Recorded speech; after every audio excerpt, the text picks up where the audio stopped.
Hello friends, welcome back to Ravi Jaya fashions. మీకు tailoring నేర్చుకోవాలని interest ఉంది, కానీ మీరు బయటికి వెళ్ళి వేలకు డబ్బులు పెట్టి నేర్చుకోవాల్సిన అవసరం లేకుండా ఇంట్లోనే ఉండి మీ పనులన్నీ చూసుకున్న తర్వాత ఖాళీ టైంలో అయితే మీరు టైలరింగ్ అయితే నేర్చుకోవచ్చండి. మన ఛానల్లో స్టార్టింగ్ అంటే హుక్స్లు కాజాలు వేసే దగ్గర నుంచి బ్లౌజ్ కటింగ్, స్టిచ్చింగ్ ప్రతి ఒక్కటి కూడా పిన్ టు పిన్ మన ఛానల్లో అయితే అప్లోడ్ చేస్తానండి. మీలో ఎవరికైనా టైలరింగ్ నేర్చుకోవాలని ఇంట్రెస్ట్ ఉంటే మన రవి జయ ఫ్యాషన్ ఛానల్ని సబ్స్క్రైబ్ చేసుకోండి.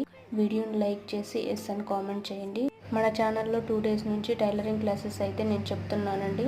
హుక్స్లు కాజాలు ఏ విధంగా కుట్టాలని చెప్పేసి ఫుల్ వీడియో అయితే మన ఛానల్లో ఉంది. ఒకసారి వెళ్ళి చెక్ చేసుకోండి. మీరు బయటకు వెళ్ళి నేర్చుకున్నా కూడా ఇంత క్లారిటీగా అయితే ఎవరు మీకు చెప్పరండి. ఒకవేళ మీరు ఆల్రెడీ టైలరింగ్ నేర్చుకోవడానికి వేరే వాళ్ళ దగ్గరికి వెళ్తున్నా కూడా వాళ్ళు మీకు 1 or 2 hours కంటే ఎక్కువ చెప్పరు. ఒకవేళ ఎక్కువ టైం చెప్పినా కూడా చెప్పిందే పదే చెప్తుంటారు. దీనివల్ల మనకు టైం వేస్ట్, మనీ వేస్ట్ అంతే.